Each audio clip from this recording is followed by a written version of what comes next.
MQM کے convener doctor خالد مقبول نے کہا کہ حق کے پیغام کے لیے اپنے گھر در اور ملک کو چھوڑنا پڑتا ہے اور یہ روایت تمام نبیوں کے دور سے ہے۔ MQM کو ہمیشہ دبانے کی کوشش کی گئی۔ اس جبر کے دور میں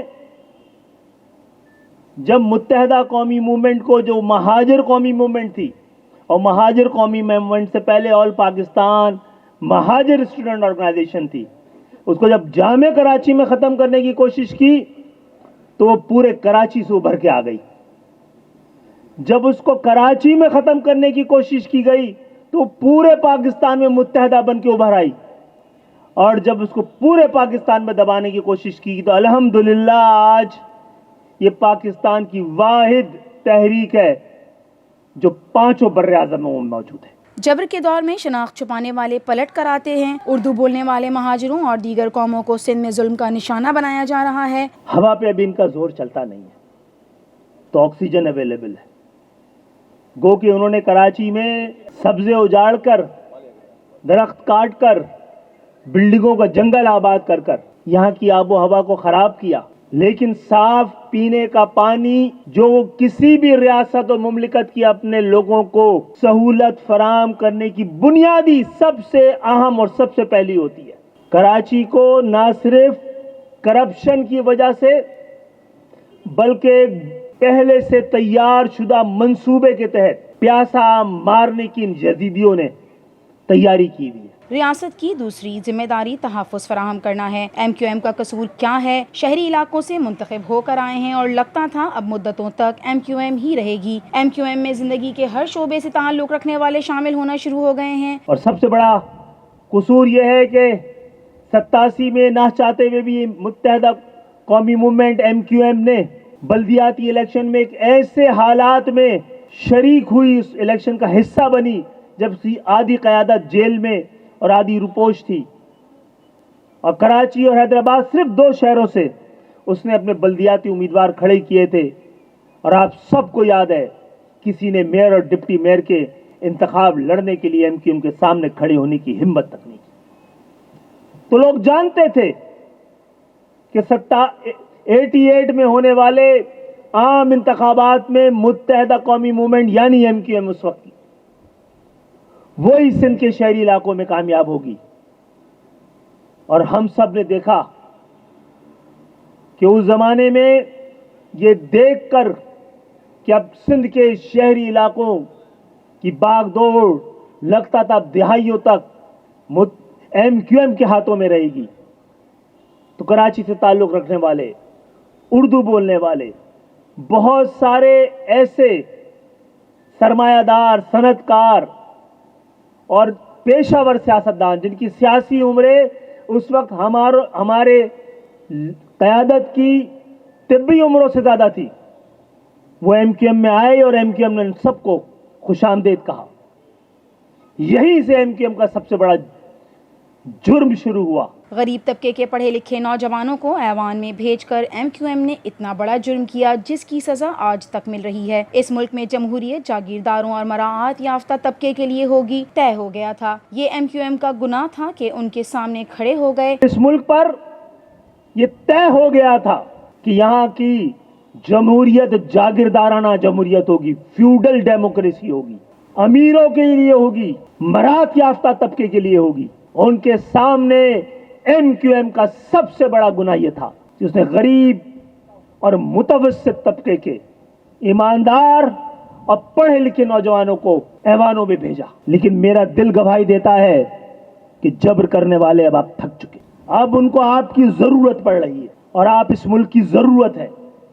پوری دنیا بتا رہی ہے کہ اگر پاکستان کے 70 سال کا قرضہ کوئی اتار سکتا ہے تو یہی شہر ہے اور یہی لوگ ہیں جنہوں نے پاکستان بنایا تھا، وہی پاکستان کو ہر مصیبتوں سے بچا سکتے ہیں۔ قمر نوید جمیل نے کہا کہ 2008 سے اقتدار میں آنے والی پیپلز پارٹی حکومت کے بعد مہاجروں کے برے دن شروع ہو گئے تھے۔ کراچی آپریشن MQM کی درخواست پر شروع کیا گیا۔ 2013 کا آپریشن شروع کیا گیا جس سے شہر کا امن و امان بحال کرنے میں بڑی مدد ملی۔ ویسے تو 2008 میں سندھ میں پیپلز پارٹی کی حکومت آنے کے بعد ہی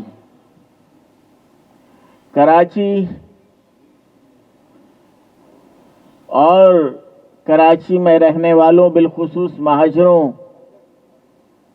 کے برے دن شروع ہو گئے تھے، اور یقیناً کچھ ایسے ایم کیو ایم کے کارکنان اور ذمہ داران بھی تھے کہ جنہوں نے ماضی میں غلطیاں کی تھیں، لیکن ان کے ساتھ ساتھ بہت بڑی تعداد میں ایم کیو ایم کے معصوم اور بے گناہ کارکنان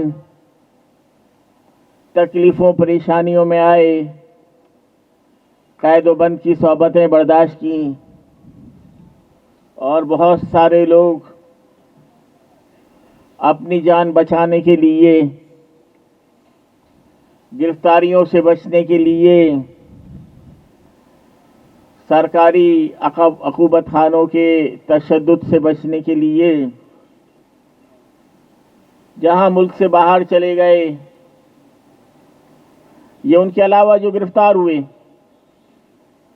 بہت سارے کارکنان ایسے تھے اور اب بھی ہیں جنہوں نے دیگر سیاسی جماعتوں میں جا کر پناہ حاصل کی. 2013 کے آپریشن میں ایم کیو ایم کا قصور کتنا تھا اور سزا کتنی ملی؟ یہ قصور بھی ایم کیو ایم کا تھا، مہاجروں کا قصور نہیں تھا. لیکن حقوق ان کے غصب کر لیے گئے اور ملازمتوں سے محروم کر کے اندرون سندھ سے تعلق رکھنے والوں کو ملازمتیں دی گئیں. ایم کیو ایم کا قصور کتنا تھا اور اس کو سزا کتنی ملی؟ لیکن یہ طے ہے کہ تھوڑا یا بہت جو بھی قصور تھا وہ ایم کیو ایم کا تھا. مہاجر کمیونٹی کا کوئی قصور نہیں تھا. عام مہاجروں کا کوئی قصور نہیں تھا. اس آپریشن میں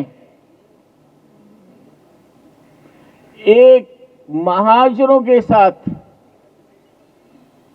یہ ڈرا بیک ہو گیا. کراچی کے لوگوں کو تعلیم سمیت ہر ادارے سے مہاجروں کو محروم کر دیا گیا. اب نیب نے دیگر اداروں سے تحقیق کا مطالبہ کیا ہے. ہر دروازہ کھٹکھٹایا ہے انصاف کے لیے. ہمیں پاکستان آنے کی سزا دی جا رہی ہے. یہ سارا برتاؤ ان لوگوں کے ساتھ ہوا ہے جنہوں نے 1947 میں بائی چوائس اپنی مرضی سے پاکستان منتخب کیا، جب ان لوگوں نے ہندوستان میں اپنے علاقوں میں، اپنے شہروں میں، اپنے دیہات میں، اپنے صوبوں میں پاکستان کی تحریک چلا رہے تھے. انہیں معلوم تھا کہ جہاں پر وہ پاکستان بنانے کے لیے کوشش کر رہے ہیں وہاں پاکستان نہیں بنے گا. اور پھر 1971 میں جب پاکستان بچانے کے لیے ضرورت پڑی تو یہی اردو بولنے والے تھے اور واحد اردو بولنے والے تھے جو مشرقی پاکستان میں، سابقہ مشرقی پاکستان میں فوج کے ساتھ کھڑے ہوئے. اور آج وہی لوگ جو 71 میں فوج کے شانہ بہ شانہ کھڑے ہوئے، آج کراچی میں اپنی شناخت منوانے کے لیے نادرا کے ہاتھوں ذلیل ہوتے رہتے ہیں. وہ کہتے ہیں آپ تو پاکستانی نہیں ہیں.